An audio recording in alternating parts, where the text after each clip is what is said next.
I've always been a massive fan of Star Wars, but I've held off playing Star Wars Outlaws to give the developers time to fix any initial bugs before deciding to play. Now, I don't know if everything has been fixed, but I need my hit of Star Wars, and what better way to experience Star Wars Outlaws for the first time than to play it in VR.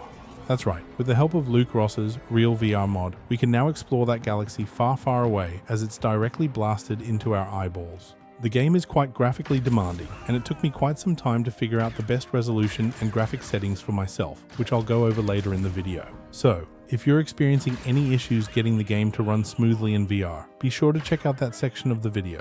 The mod also includes a first-person view mode, just as it was included in Elden Ring, but unlike Elden Ring, this first-person view actually works and feels right. And it's my preferred way to play the game, although you can still play it in the default third-person mode, along with a few other altered third-person modes that have also been added. So you have a wide range of options available for viewing the game within VR. Each mode also syncs well with all the cutscenes and chat sequences. Everything just flows together seamlessly. Whether you have or haven't played the game yet, VR will give you an incredibly unique perspective of the game, so much so that you won't even really notice or care about any bugs that may be present in this game because you'll just be in awe of how amazing everything looks in 3D. As with all Luke Ross mods, this mod does not support motion controls, and the best way to play it is with a PC game controller. You'll also need to be a member of Luke Ross's Patreon page for a minimum of 1 month to have access to the mod. On the page, find the pinned post and download the zip file at the bottom of that post. This post is usually up to date with the latest version of the mod. Once downloaded, extract the zip anywhere on your computer and then copy all of its contents. Now go to Steam, open the options for Star Wars Outlaws, select Manage, and then browse local files. But make sure before installing the mod that you have run the game at least once for it to generate the config files.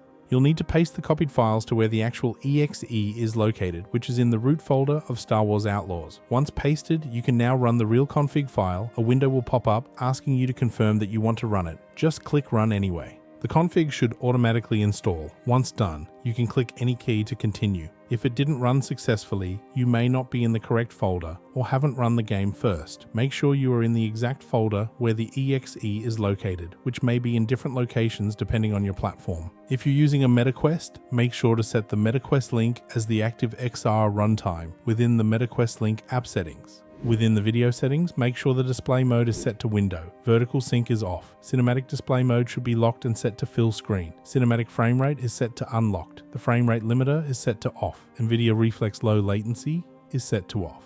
The DLSS legacy mode, frame generation, and ray reconstruction are all set to off.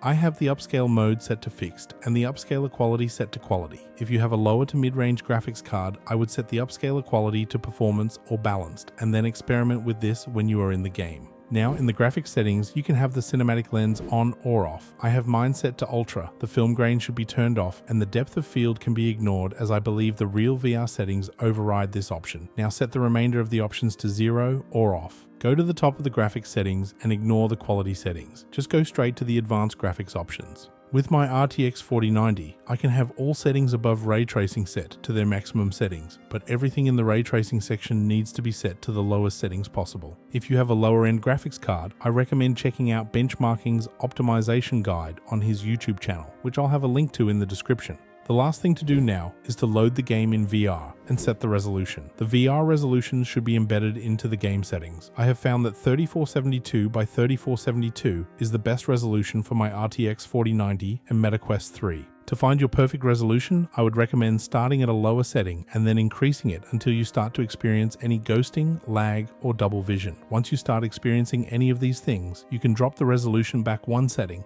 and then this is your best resolution for this game in VR. You won't need to change any settings within the R.E.A.L.VR console except for the view mode. Within the SWO tab, you can change it from default third person to closed third person to my preferred first person mode. There's also a few other options you may want to change. In the controls section, set aim assist to off, and within the advanced controls, set the Starship aim assist to manual and the horizontal auto align to off. And lastly, in the user interface section, set the HUD icon size to 150%. Now you should be all set to sit back and enjoy the Star Wars universe in VR.